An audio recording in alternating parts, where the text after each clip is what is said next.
friends, we will continue with the discussion on blast resistance. This is the second lecture on blast resistance, lecture 44 in module 3, where we will talk more details about how to estimate the blast loads for obtaining blast resistance features in a given offshore structural system. If you look at the blast waves, there are different types of blast waves. We will start discussing one by one in detail and explain them, what are the parameters that govern the definition of these kind of blast waves. The foremost one what we see here is the shock waves. Shock waves are almost sudden, leading to instantaneous shoot up of pressure. So, they have sudden increase in pressure above the ambient temperature,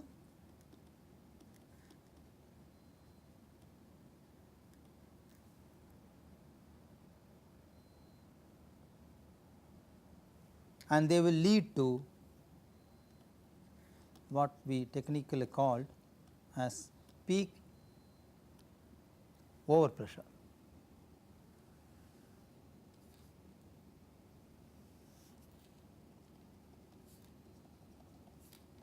Let us say we try to plot time versus pressure, and the plot has a peak rise, then falls gradually and returns to value. We call this distance as Td and this as P0 and this value as PSO. The peak side on overpressure gradually returns to 0, returns to ambient conditions.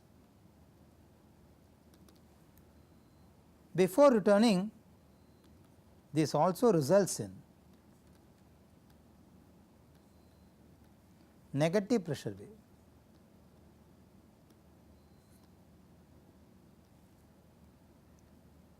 Following the positive phase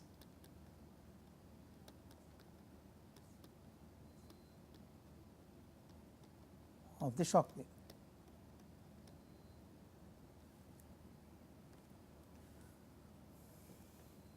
The next one is the pressure wave.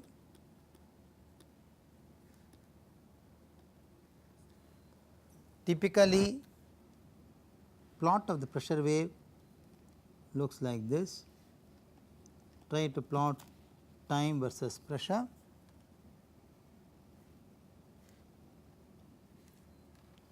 It starts from P0, reaches the peak and comes to P0. This value is P0 and this value is PSO. So, pressure wave has a gradual rise in pressure, whereas shock wave had instantaneous sudden rise in pressure. This has got a gradual rise in pressure to reach the peak side on pressure, side on over pressure.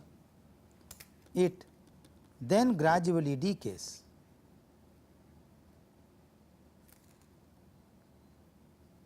without any negative pressure. So, as usual we note this time as TD and this as P naught and this as PSO. We all do agree that shock waves are result or consequence of extremely energetic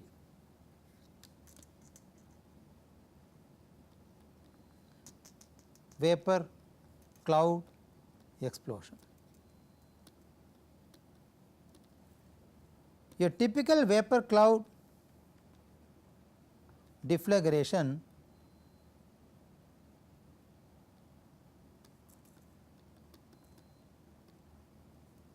will result in rise of pressure waves in the near field.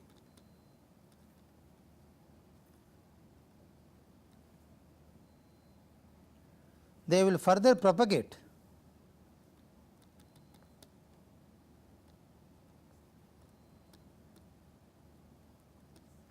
to the far field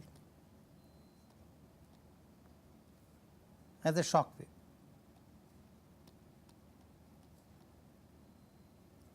It is interesting to note that the negative phase of the shock wave is weaker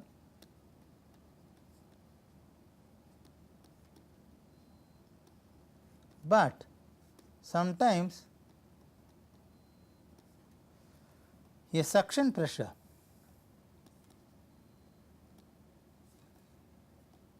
can also cause significant damages.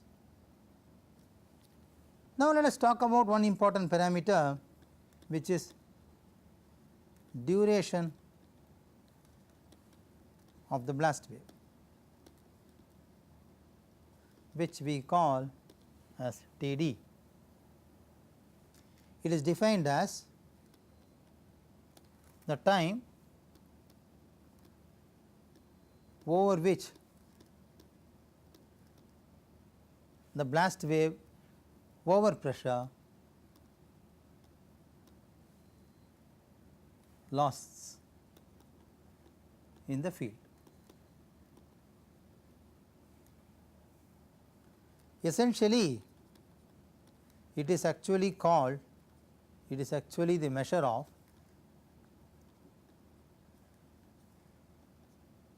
positive phase duration of the blast wave. If you carefully see, it is only talking about the positive phase. The next parameter of interest in blast resistant design is impulse. Impulse is defined as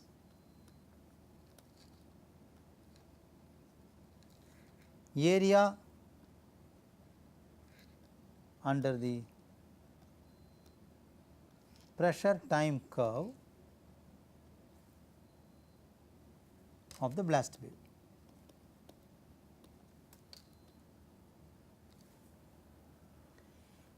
Mathematically,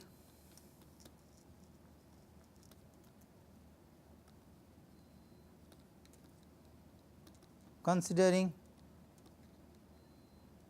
only the positive phase, I0, which is the impulse, is defined as 0 to Td Pt dt, where Pt is the overpressure function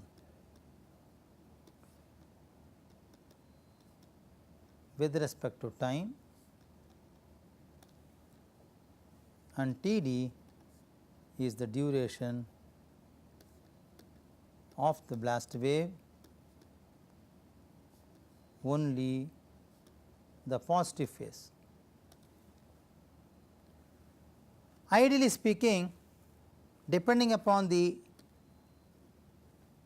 shape of the blast wave, one can find out the impulse I naught. If it is a triangular wave, then it can be 0.50 PSO TD. If it is a half sine wave, then it can be 0.64 PSO TD. If it is exponentially decaying,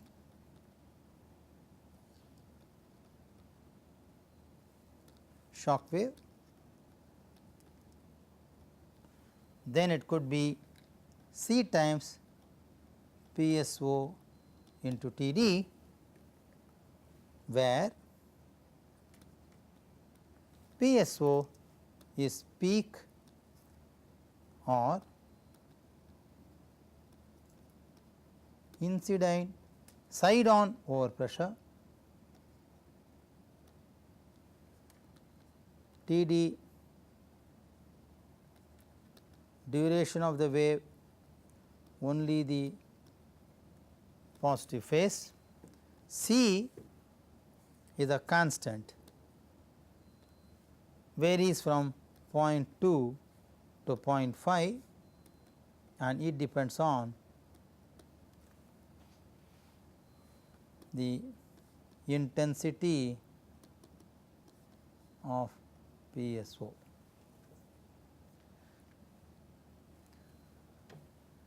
Let us look at what are the principal parameters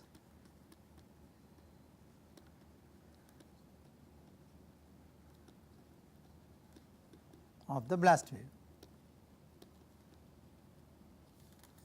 The principal parameters of the blast wave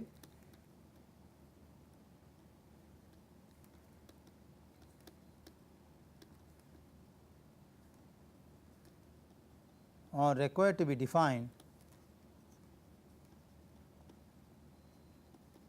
to estimate the blast load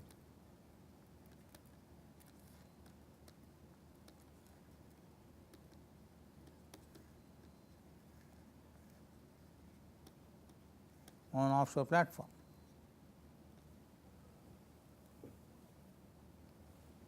One is the peak side on positive overpressure, which I call PSO. The next is positive phase duration, which is known as TD, and the corresponding impulse, which is I naught. So, these are the three parameters which are required to define the design blast wave that can act on an offshore platform. In addition, we may also have peak side on negative pressure, which is suction, which is also PSO.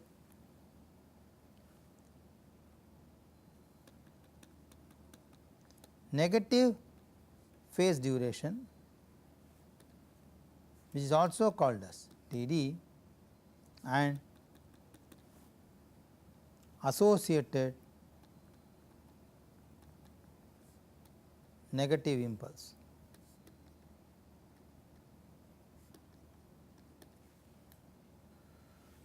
There are other parameters that are important,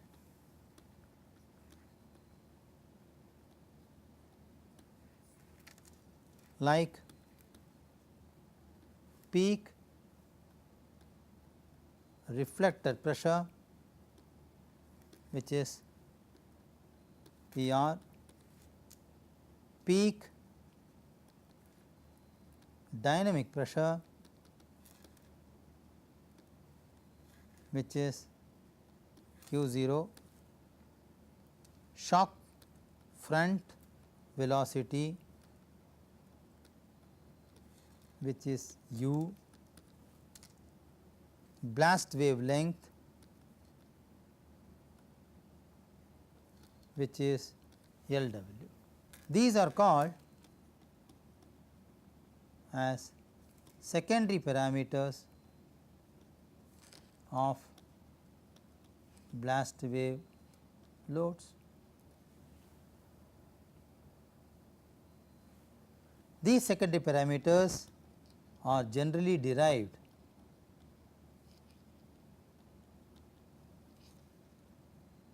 from the primary parameters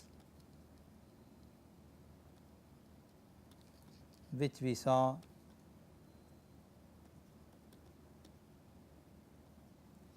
in the last slide.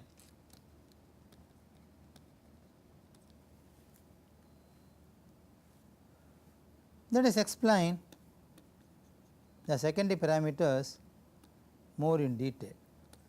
Peak reflected pressure,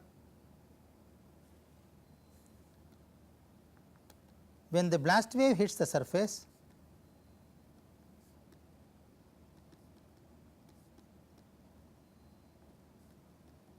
of the bluff body, it reflects back.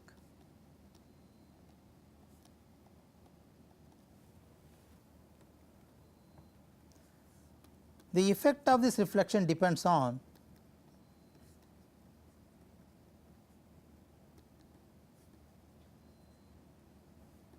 the surface characteristics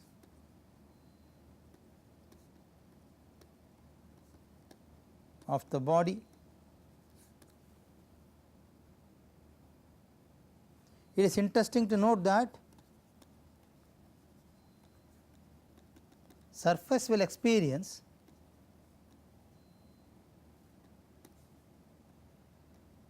more pressure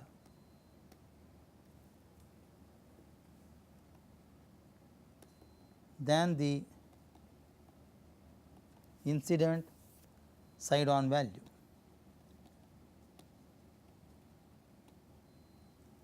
The peak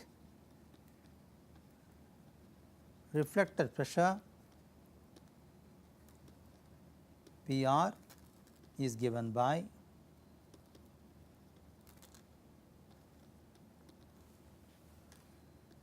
CR into PSO, where CR is called reflection coefficient, which depends on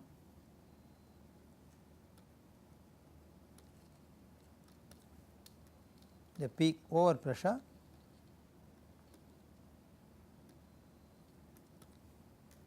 angle of incidence of the wave front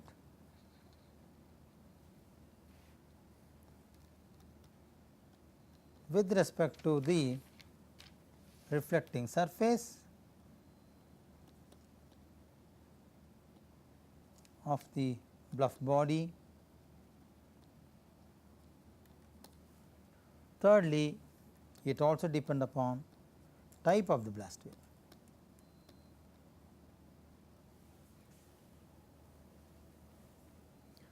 For peak over pressure up to 140 kilopascals, CR is given by PR by PSO according to Newmark's method, which is also approximately equal to 2 plus 0.0073 PSO. Alternatively,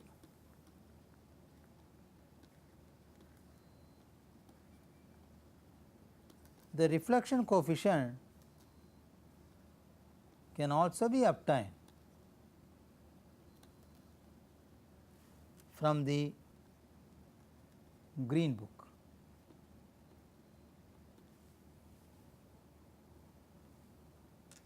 We know that as the shock wave propagates,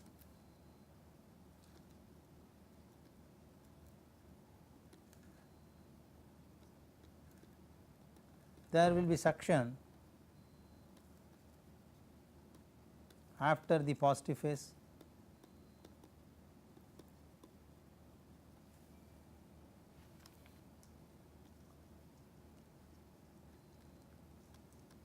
Therefore, duration of the reflected pressure wave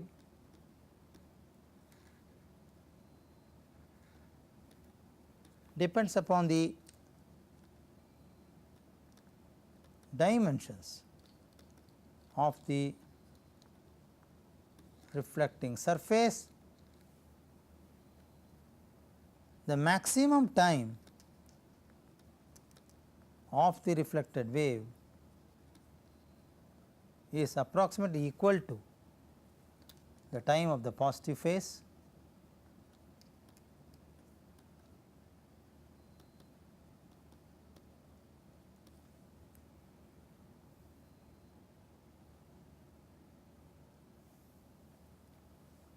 The second one what we are interested is the peak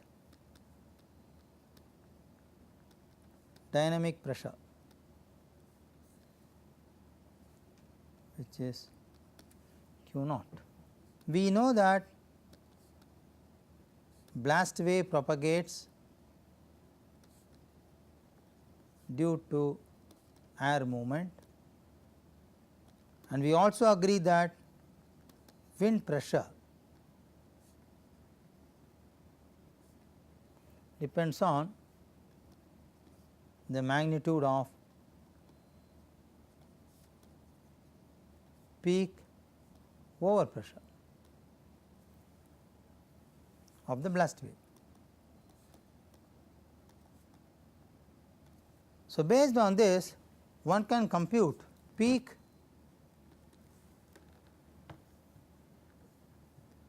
dynamic pressure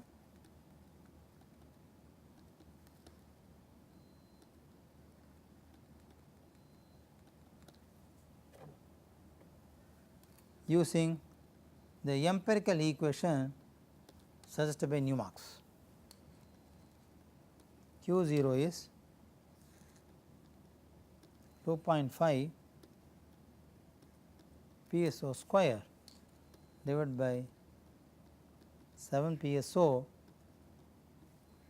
7 PO plus PSO.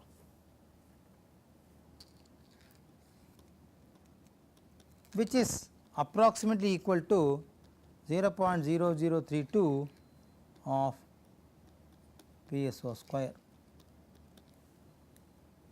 where P0 is the ambient atmospheric pressure.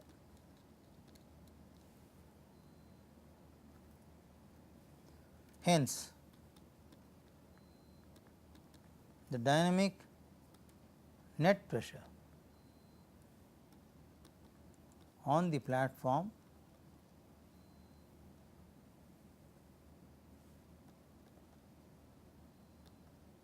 is given by Qn is equal to Cd into Q0, where Cd is called drag coefficient. The drag coefficient depends on various parameters, namely shape of the body,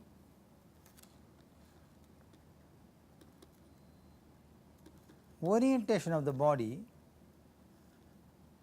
with respect to the dominant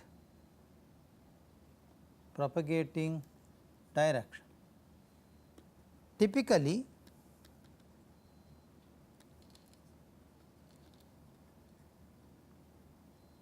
For a rectangular building modules, the drag coefficient can be taken as follows: front walls, you can say plus 1.0, side walls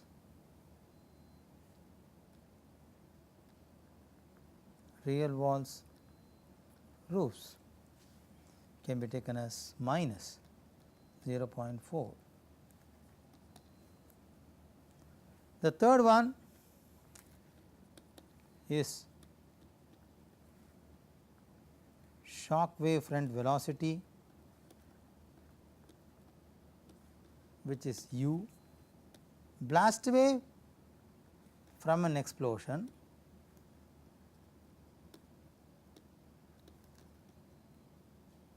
travels forward in a free field. The speed of this travel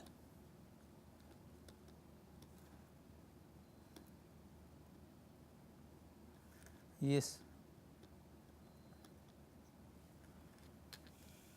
more than the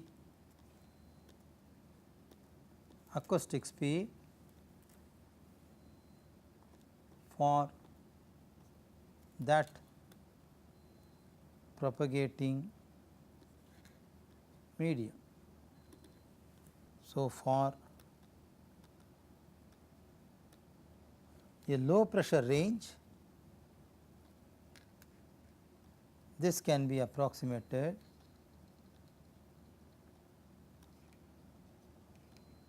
as is equal to or approximately equal to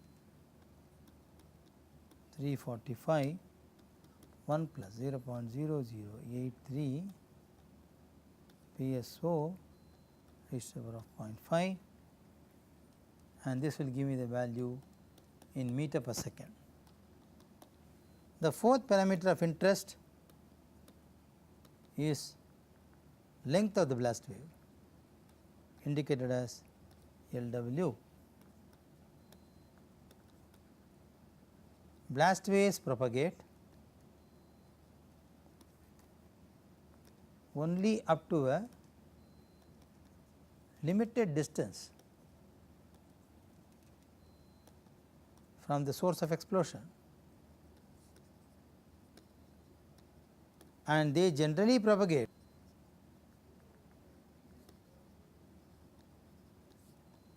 radially in all directions.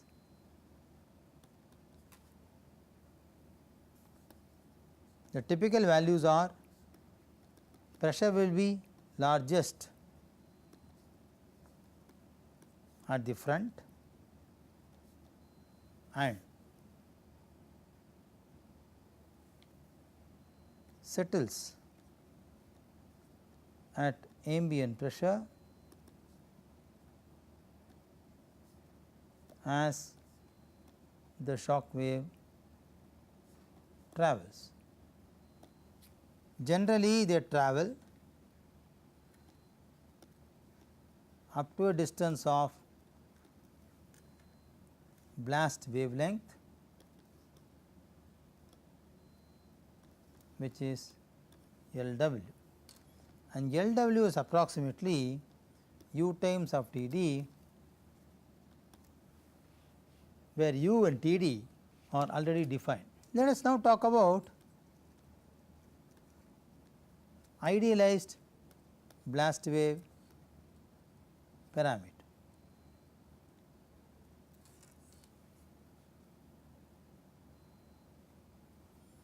Blast waves are generally idealized as linear waves.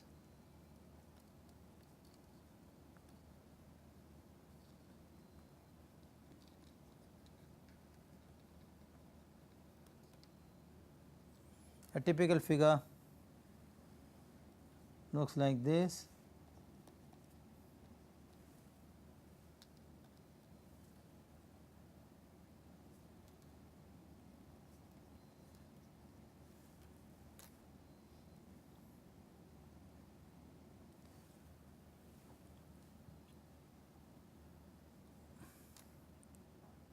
This distance we already know is marked as Td, and this value is P0, and this value is side overpressure Ps0. So, this is a typical idealized form of the shock wave, and typical idealized view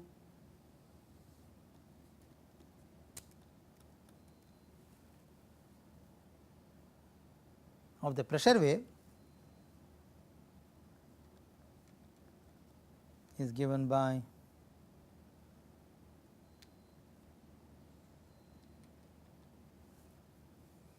so we know that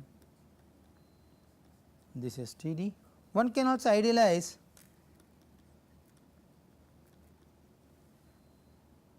the pressure wave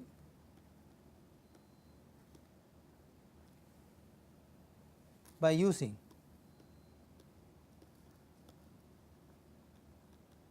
a linearized equivalent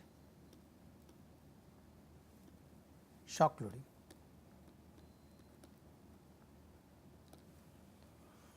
Let us say we have a plot of P versus time. A typical blast loading looks this way. So, this is the typical blast loading. We are looking for an equivalent shock loading. So, let us say this value is PSO and this value is TR, and this is anyway TD. So, I can draw an equivalent shock loading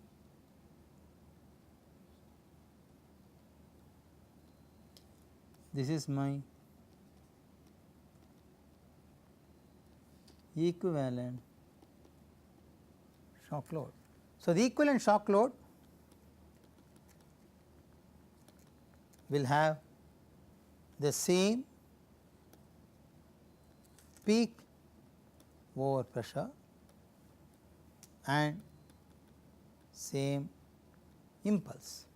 Let us now specifically pick up a case of vapor cloud explosion, which is a very common scenario of accidents in offshore topside platforms, and let us derive a design over pressure. We all agree that design blast loads are user specific, which are based upon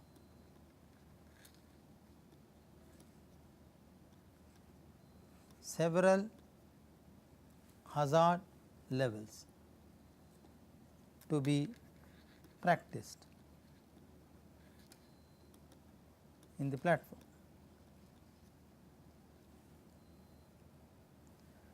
These hazard levels depend on the material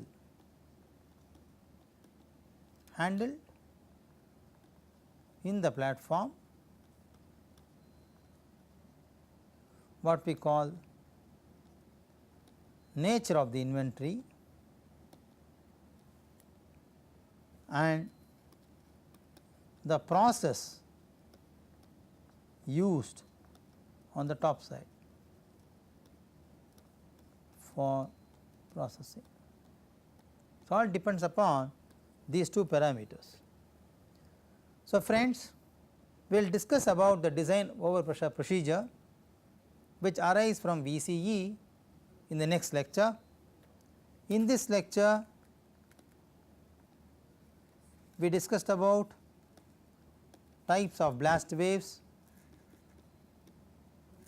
We also discussed about the nature of propagation. We also discussed about parameters that are important to quantify the blast loads on offshore platforms.